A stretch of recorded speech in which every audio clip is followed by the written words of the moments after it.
معراج کی بات کرنے کا تو اب وقت آیا ہے، اس لیے کہ معراج کا سارا واقعہ تو مسجد اقصیٰ کے گرد گھومتا ہے۔ سبحان الذی اسریٰ بعبدہ لیلا من المسجد الحرام الی المسجد الاقصیٰ۔ حضور نے معراج کی رات مسجد اقصیٰ میں نماز پڑھائی تھی، اور ایک بار پھر سے طیبہ سے فلسطین میں آ، راستہ دیکھتی ہے پھر مسجد اقصیٰ تیرا۔ ایک بار حضور گئے تھے مکے سے مسجد اقصیٰ، اور پھر حضور فرماتے ہیں جب میں واپس گیا نا تو کفار نے جو کہ مسجد اقصیٰ دیکھی ہوئی تھی تو مجھ سے پوچھنا شروع کر دیا کہ مسجد اقصیٰ کی کھڑکیاں کتنی ہیں، دروازے کتنے ہیں، پلر کتنے ہیں۔ جب انہوں نے سوال جواب کیے تو حضور فرماتے ہیں کہ رب کریم نے مسجد اقصیٰ کو اٹھا کے میرے سامنے رکھ دیا۔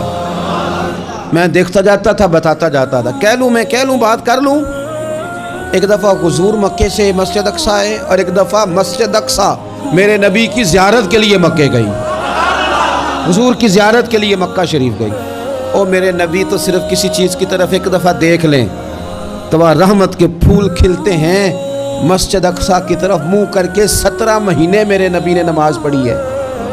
مسلمانوں پتہ ہی کوئی نہیں، ہماری خبریں ہی اور ہیں، ہمارا درد ہی اور ہے، ہمیں پتہ ہی نہیں بم کہاں برس رہے ہیں، ہمیں یہ خبر ہی نہیں۔ اور میں اس دور میں تقریریں کر رہا ہوں جہاں سوتوں کو جگانا نہیں پڑتا، جاگتوں کو جگانا پڑتا ہے۔ سیانے لوگوں کو سمجھانا ہمارے ذمہ لگ گیا، کیا کرے؟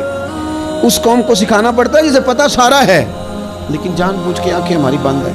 یہ مولوی کو بات کرتا تو لوگ کہتے دیکھو مولوی گالی دیتا ہے، لیکن اگر قائد اعظم محمد علی جناح کہے کہ اسرائیل امریکہ کی ناجائز اولاد ہے تو پھر تو تمہیں ہضم کر لینا چاہیے نا، پھر تو لیبرل کو بھی ہضم ہونا چاہیے نا کہ قائد اعظم نے کہا ہے، اور اس ناجائز بچے کو تم نے اتنی طاقتیں دے دی کہ وہ مسلمانوں کے قبلہ اول میں نماز پڑھنے والوں کو بھی نہ بخشے۔